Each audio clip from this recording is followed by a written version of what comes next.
Hello, I'm back, I'm Big, and I'm Dave, and I'm here to review Pineapple Smash Crew, the only fruit you'll ever see a Scotsman carry. So in case the title screen hadn't actually given it away, Pineapple Smash Crew is about a crew of guys who go around smashing things with pineapple grenades, and guns, and rockets, and anything that explodes.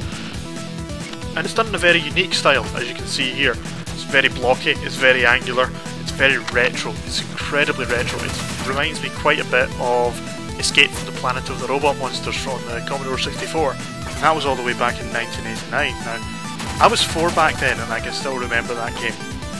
I remember playing it in arcades. Yes, I went to arcades when I was 4. I went with people, but I went to arcades when I was 4. See, the games, retro games, bring out all this nostalgia. I should really be reviewing the game and not talking about my childhood in 1989. So as you can probably tell from the video behind it, it's quite a frantic game, it's quite a fast-paced game. There's all sorts of stuff going on the screen at once. There's big explosions, guns. At the moment I've got slow time, which slows enemies down. And you go from one area to another, killing enemies, eventually hitting a mission area. Once you hit a mission area, you're locked in that area until you complete the objective, which is normally kill everything. Sometimes it's break all the crates, but it's going to be one of two things. Break all the crates, or kill everything, or kill a boss. Sometimes your final mission room in later missions, basically everything after the tutorial, spawns a boss in it, and you have to kill the boss to complete the mission. Now these are consoles that give you something called a coordinate fragment, which I assume is going to reveal a capital ship, a mothership that's mentioned in the hints and tips. I assume that is like an end of game experience, which I kind of hope it isn't just the end of the game, because I'm at about 50% and I've only played about an hour, in which case it would be a very short game if that is the case. I mean, that is one thing this game does seem to lack. It's any kind of extendability or replayability once this campaign mode is completed, because there's no create your own levels, there's no level editor, there's not even a randomise your own levels. You just have to, I suppose, do the campaign again if you want to get more random levels. And certainly the missions themselves aren't very varied. As I've said before there's only 3 types of missions, and while the bosses are quite hectic, they are in no way challenging, to be perfectly honest. They're fun, certainly, but the AI could do with some serious tightening. It's entirely linear pathfinding. It's there's no pathfinding whatsoever. Just everything makes a beeline for you, even the bosses. They don't even try and get around obstacles, they just sort of hug the wall. Which is a shame, because this game could become incredibly hard if the AI was up to snuff. If the AI tracked you and tried to get close enough to you, going round obstacles, it would be so much harder. There's only 2 things in this game that really are quite varied, and that's the grenades, which you unlock as you go on, and the enemies. There's lots of different types of enemies. I mean, they generally fall into a few different categories, like exploding enemies, or enemies that shoot you, or enemies that charge at you, enemies that are stationary, or enemies that wander at you. Just pick 2 and merge them together and you'll get all the different types of enemies. Some with shields, like that zombie that I just killed there had a shield on his back.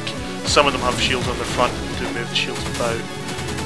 So they're quite, you have to pay attention to them, and you have to pay attention to the ones that charge at you, that explode, because if they explode in your face you take a hell of a lot of damage.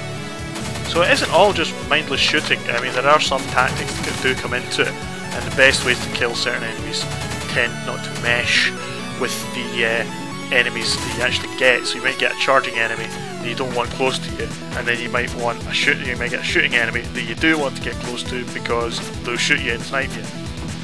So you do have to kind of use your head to get around some of these. So here's a mission area. I think this is a boss. Yeah, this should be a boss.